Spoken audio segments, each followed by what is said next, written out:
irons ce soir au Gabon. Les législatives, le parti au pouvoir se taille la part du lion. La Guinée, la manifestation, le chef de file de l'opposition sécurisé ou caserné. La République démocratique du Congo. Un sondage prédit une alternance politique. Et puis au Togo, les élections de décembre prochain. Qui y participeront?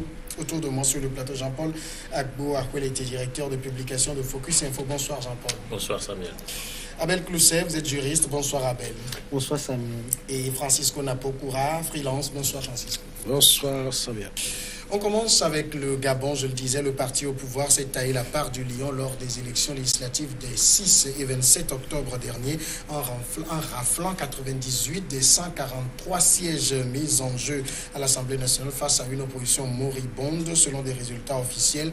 PDG, la part du lion, c'est le titre du journal pro-gouvernemental L'Union après la publication des résultats du second tour qui s'est tenu samedi a confirmé une victoire sans appel du Parti démocratique gabonais au pouvoir depuis 91. Abel Clousset, ce n'est pas une surprise.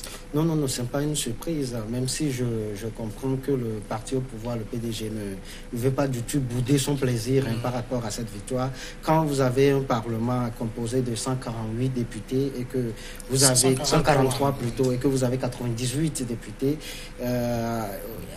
sans compter le nombre de députés comme vos partis alliés, c'est quand même beaucoup. Maintenant, il va falloir quand même se rendre compte qu'avec sans péril, on triomphe sans gloire dans la mesure où le principal parti de l'opposition, je dirais même le premier opposant du président Ali Bongo, Jean Ping, a eu à boycotter ces élections. Il a dû entraîner avec lui même si il y a eu également une division au sein de cette coalition de l'opposition. Il a eu quand même à entraîner dans ces sillages certaines personnalités qui ont également boycotté ces élections. Donc, on pouvait dire quand même que ce n'est pas une surprise, le fait de voir le PDG remporter largement ces élections.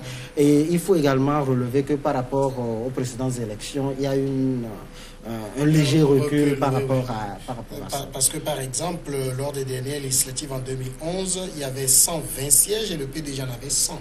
Justement. Aujourd'hui, il y a un recul. Aujourd'hui, il y a un recul. Peut-être que dans la suite du départ, on reviendra sur la manière dont le PDG a fait pour accueillir ou pour obtenir ces 98 sièges. Parce qu'au-delà de tout ce qu'on dit, au-delà du boycott et tout, il est vrai que quand gouverner, ce n'est pas seulement agir dans le cadre des lois existantes. Gouverner, c'est légiférer. Et le PDG a eu également à légiférer pour pouvoir obtenir ces 98 sièges. Alors justement, est-ce que déjà on peut, Jean-Paul, dire que c'est le boycott de Jean Ping qui a aussi profité au PDG? Nécessairement, Jean Ping, on l'a vu lors de la dernière élection présidentielle, est une figure importante de l'opposition gabonaise, ce qui aurait pu être confirmé avec les élections législatives. Alors, en ne participant pas à cette élection, nécessairement, il a drainé derrière lui tout un pan de l'électorat. Donc, parce qu'il y a une très très faible participation. Oui, c'est ça aussi. C'était ça aussi l'enjeu du scrutin. Le niveau de participation, les conditions dans lesquelles, je vous dis sécuritaires, dans lesquelles l'élection allait se dérouler. Tout le monde se souvient de la crise post-électorale que le pays a connue.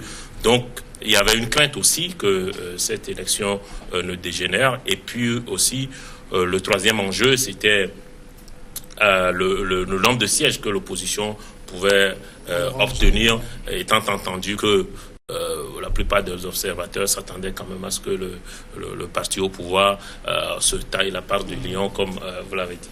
Alors ici, quand même, aujourd'hui, quand le parti d'Ali Bongo se retrouve avec 98 sièges, est-ce que ce parti peut l'interpréter comme j'ai des assises, une assise confortable? Oui et non. Oui, parce que lorsque vous avez 143 sièges en jeu et que vous en sortez avec 98, et plus encore lorsqu'on considère les partis, j'allais dire, partenaires, on ne peut pas bouder son plaisir. Mais en même temps, il faut tenir compte, encore une fois, du niveau de participation et de l'absence de figures majeures comme celle de Jean Ping. Le cas Jean Ping se comprend, hein. Bon, après, il y a toujours ce débat. Est-ce que ceux qui boycottent, ceux qui pratiquent la politique de la chaise vide ont raison ou tort? On verra ça dans le quatrième sujet avec le cas du Togo. Bon, c'est chacun, en fonction d'un certain nombre de considérations, en fonction du calendrier de son propre agenda, c'est à chacun de se déterminer. Mais au vu de l'expérience africaine dans beaucoup de pays, on voit bien que le boycott, en fait, n'entraîne pas de gains, j'allais dire, dont on peut se prévaloir dans le coup d'après. On disparaît plus ou moins du paysage politique pendant un temps.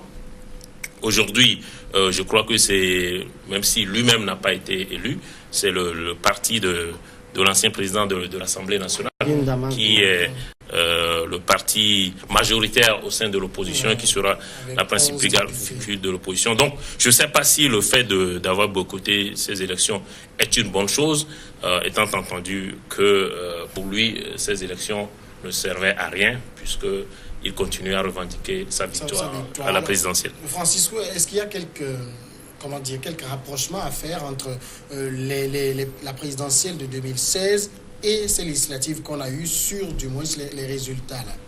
Oui, mais bien évidemment, quand nous voyons comment les élections de 2016 avaient été organisées, remportées, surtout avec les votes du Haut-Togoé. Il y a juste 5000 voix de différence entre les deux. Oui, effectivement. Donc, voilà, c'est ça qui a, c'est ces contentieux qui n'ont pas été liquidés, qui ont fait que le camp Jamping et autres ont boycotté l'élection. Ces élections allaient ressembler aux élections du Togo en 2003, où le RPT seul voulait faire son élection, et ces élections, il les a fait gagner. Donc ici, la seule différence, c'est que il y a eu des dissidents qui n'ont pas suivi l'appel de Jamping, et qui ont eu les résultats qu'on leur a donnés, et ils vont se contenter de cela. Mais il n'y a qu'en Afrique où des pouvoirs qui sont là pendant des cinquantaines d'années et qui n'échouent jamais aux élections, qui ne tirent jamais, n'est-ce pas, des leçons de ce qui se passe. On a vu, on voit ailleurs, où les gens des grandes démocraties qui ont des règles de gouvernance, de contrôle et autres, mais où les gens constatent que j'ai fait un temps de trop. En fait, on le constate dans les élections, au moment où les voix diminuent pour les gens qui conservent trop le pouvoir. Mais comme en Allemagne actuellement, et comment elle s'appelle, Angela Merkel a dû tirer sa révérence. Donc, voyez-vous, donc c'est en Afrique qu'on peut continuer de voir que les gens veulent conserver le pouvoir seul, et ils font tout pour mettre les concurrents en déroute et s'accorder ces scores. Qu'est-ce que ça va apporter pour le Gabon? C'est le wait and see. Alors justement, Abel, Francisco a fini en disant s'accorder ces scores. Est-ce que le PDG a gagné ou s'est accordé cette victoire? Mais on peut dire les deux. D'abord, quoi qu'on dise, il disait tantôt que c'est en Afrique qu'on voit des gens qui s'accrochent au pouvoir et tout. Moi, je dirais que la nature même du pouvoir est en telle sorte qu'on cherche toujours à s'accrocher, qu'on soit en Afrique, aux États-Unis, en Asie ou en Europe. Maintenant, tout dépend je dirais, des lois qui sont dans le pays et également de l'enracinement de ces lois-là. Alors, j'ai pour coutume de dire que Obama, comme tout homme, aurait eu envie de faire plus de 2 mandats aux États-Unis. Et donc, mais quand vous voyez la démocratie, ou je dirais le niveau de la démocratie, la maturité des citoyens américains, vous allez vous dire, ce n'est pas possible que je fasse ça.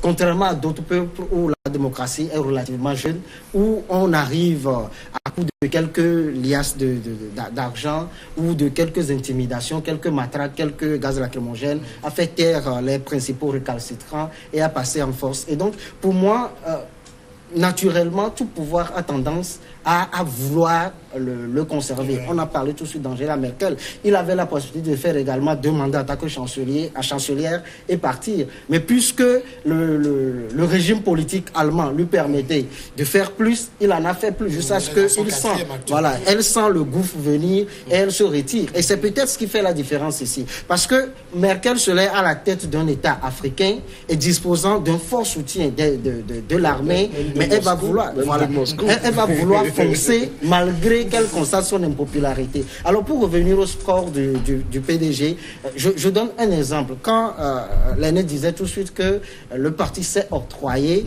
je donnerai un exemple. Il a parlé du Haut-Ogooué. Quand vous allez dans le Haut-Ogooué, le Haut-Ogooué dispose de 23 sièges. Et pour quel nombre d'électorats? Ça fait 71 121.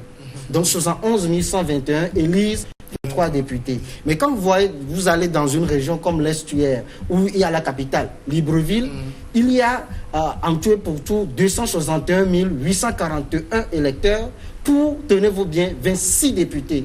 Donc un écart de 4 fois. Et en clair, je dirais que là où 5 personnes dans le fief ou le supposé fief du parti au pouvoir élisent un député, il faut 20 personnes, là où 5 élisent un député dans le même pays, il faut 20 personnes pour élire un député dans les lieux supposés être le fief de l'opposition. Alors quand vous faites un tel découpage électoral, il va de soi que rapidement vous gagnez les élections. Et donc ce sont des inégalités comme cela qu'on devait corriger si nous voulons aller à des élections consensuelles, parce que aujourd'hui vous disposez du monopole de la légitime violence, et donc naturellement vous allez au pouvoir, mais quand la partie adverse aurait également quelques soutiens, même si le monde a changé, on ne peut jamais l'exclure, mais rapidement on vous renverse et c'est le peuple qui perd le plus. Alors justement, la question du découpage se pose aussi ici au Gabon.